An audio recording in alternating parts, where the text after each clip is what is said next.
ये जज और मेरे बाकी के हरासर्स को पनिशमेंट नहीं देती है और बरी कर देती है, तो मेरा जो अस्थि है वहीं कोर्ट के बाहर किसी गटर में बहा देना चाहिए।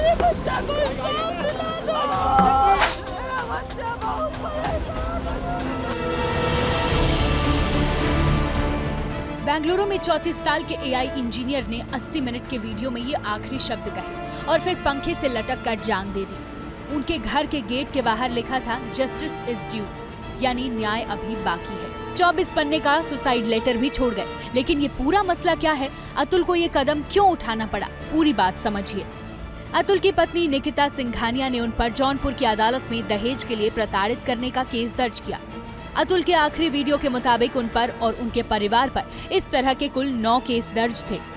अतुल ने अपने आखिरी वीडियो में आरोप लगाया कि उनकी पत्नी, उनकी सास पैसों के लिए बार बार परेशान करते थे। जौनपुर में मेंटेनेंस का केस भी चल रहा था, जिसमें फैसला आ चुका था। 40,000 रुपए 2 साल के बेटे को मेंटेनेंस देना था।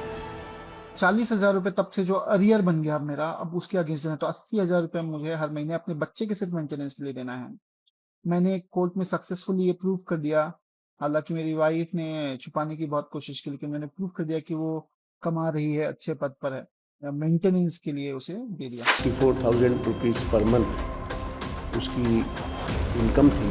40,000 रुपए पर मंथ का मेंटेनेंस का ऑर्डर किया और लड़की को नहीं किया, तो ये सही ऑर्डर था।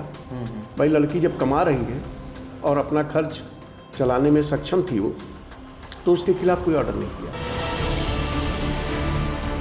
इस केस में अतुल ने पत्नी, सास, पत्नी के भाई के अलावा पत्नी के चाचा सुशील सिंघानिया का भी नाम लिया है।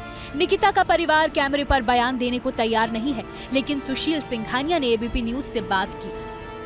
जो निकिता है वो बाहर है, वो जब आ जाएगी तो सारी हर चीज़ का जवाब देगी। रिश्ते में उसका ताऊ जरूर हूँ गार्जियन के रूप में, बाकी सारा केस का सिलसिले में क्या हो रहा है क्या नहीं हो रहा मेरे को जानकारी नहीं, वही लोग करते हैं। अतुल ने मौत को गले लगाने से पहले वीडियो में एक एक बात विस्तार से रखी। कहा 2019 में एक मैट्रिमोनी साइट के जरिए शादी हुई, अगले साल एक बेटा हुआ, लेकिन अपने वीडियो में आरोप लगाया कि पत्नी और पत्नी की मां पैसों की डिमांड करती रहती थी। 24 पन्ने के सुसाइड नोट में अतुल ने उन वाक्यों का जिक्र किया जिसमें उनके मुताबिक उन्हें सुसाइड के लिए उकसाया गया। लेकिन चौंकाने वाली बात यह है कि अपने स्टेटमेंट में अतुल ने सुनवाई करने वाली जज पर भी करप्शन का आरोप लगाया। अतुल ने कहा, सुनवाई के दौरान जज को बताया गया कि एनसीआरबी की रिपोर्ट बताती है कि देश में बहुत सारे पुरुष झूठे केस की वजह से आत्महत्या कर रहे हैं। तो पत्नी ने बीच में कहा कि तुम भी आत्महत्या क्यों नहीं कर लेते हो। इस बात पर जज हंस पड़ी और कहा कि ये केस झूठे ही तो होते हैं, तुम परिवार के बारे में सोचो और केस को सेटल करो। मैं केस सेटल करने के लिए 5 लाख रुपए लूंगी। 5 लाख रुपए तुम दो मुझे और मैं तुम्हारा केसेस सेटल करवा दूंगी इसी कोर्ट में। ये सुनने के बाद तो मेरे पैरों तले जमीन खिसक गई। एक जज ओपनली मुझसे घूस मांग रही है। ऐसा ना हो जाए आगे आने वाले सिस्टम में कि लोग मेन को ऐसा डर लगने लगे कि मैं शादी कर रहा हूँ तो सही कर रहा हूँ या नहीं कर रहा हूँ। उसको ये डर ना मिले कि क्या मैं ऐसा तो नहीं है कि मैं सिर्फ एटीएम मशीन बन के रह जाऊंगा, जो सिर्फ और सिर्फ जो है वो पैसा ही देना है। इस पूरे मामले में अतुल के सुसाइड नोट के आधार पर बेंगलुरु पुलिस ने निकिता की मां और उनके भाई और उनके चाचा के खिलाफ एफआईआर दर्ज कर ली। दूसरी तरफ जौनपुर की पुलिस भी सक्रिय हो चुकी है।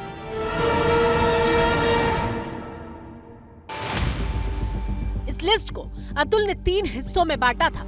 लिस्ट में सबसे ऊपर लिखा है मुक्ति से पहले आखिरी बचे हुए काम, जिसमें डेटा बैकअप करने से लेकर ऑफिस के काम खत्म करने का ब्यौरा है। बीच में लास्ट डे की लिस्ट है, जिसमें लैपटॉप चार्जर, ऑफिस आईडी, सब कुछ सबमिट करने की बातें हैं। लिस्ट के मुताबिक सारा पेमेंट कर दिया गया है। अपने फोन से अतुल ने फिंगरप्रिंट लॉक और फेस लॉक हटा दिया है। और लिस्ट में सबसे ऊपर है मौत से ठीक पहले के वक्त का ब्यौरा, जिसमें सबसे ऊपर नहाने का जिक्र है। कार, बाइक, रूम की चाबी फ्रिज पर रखी है ये बताया गया है और सुसाइड नोट टेबल पर रखा गया है। और सबसे ज्यादा चौंकाता है इसी लिस्ट के ठीक बगल में चिपका ये नोट, जिसमें लिखा है जस्टिस इज ड्यू, यानी इंसाफ बाकी है। For exclusive and insightful videos, subscribe to our new channel ABP Live Premium.